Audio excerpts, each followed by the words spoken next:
আসসালামু আলাইকুম। প্রকৃতি এত সুন্দর, এত ভালো লাগে যে প্রকৃতির মধ্যে যখন আসা যায় তখন বোঝা যায় যে প্রকৃতি কতটা মনমুগ্ধকর, নিজের কাছে কতটা আনন্দদায়ক লাগে। পরিবেশ খুবই সুন্দর, দেখতে পাচ্ছেন বন্ধুরা। এটা হলো একটি ঘাস ক্ষেত, বেশ বড় ঘাস ক্ষেত। তো খুবই ভালো লাগছে এখানে এই বিকালটা সময়টা একটু কাটাইতেছি। তো আসলেই মনমুগ্ধকর লাগছে বিকেলের সময়টা। আলহামদুলিল্লাহ খুব সুন্দর, খুবই ভালো লাগছে। বন্ধুরা যে যেখান থেকে আমার ভিডিওটি দেখছেন সবাই লাইক কমেন্টস করবেন। আপনাদের জন্য আমি একটু ঘোরাফেরা করি, বিভিন্ন সময় বিভিন্ন জায়গা থেকে বিভিন্ন রকমের ভিডিও তুলে ধরি। প্রকৃতির যে পরিবেশ সেগুলা আপনাদের মাঝে নিয়ে আসি।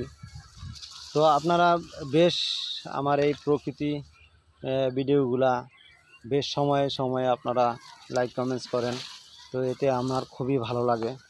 তো আমি আপনাদেরকে ধন্যবাদ জানাচ্ছি যে আপনারা আমার সাথে আছেন। আরও যে সমস্ত বন্ধুরা আমার ভিডিওগুলি দেখছেন তারাও আমার সাথে থাকবেন।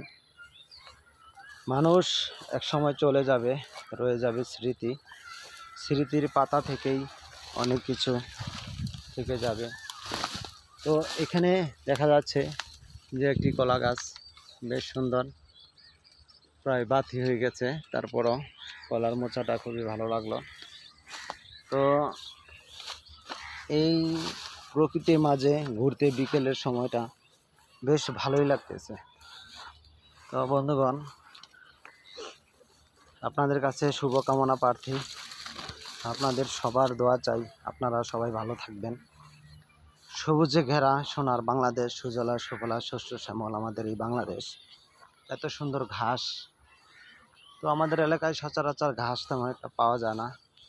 তো এখানে খুব ভালো লাগছে, ঘাস খেতে সময় কাটাইতেছি। বিকেলটাও খুব সুন্দর, খুবই ভালো লাগছে। বন্ধুরা সবাই ভালো থাকবেন। আসসালামু আলাইকুম রহমতুল্লাহি ওয়া বারাকাতুহু। পরবর্তীতে আবার দেখা হবে আপনাদের সাথে অন্য কোনো ভিডিওতে।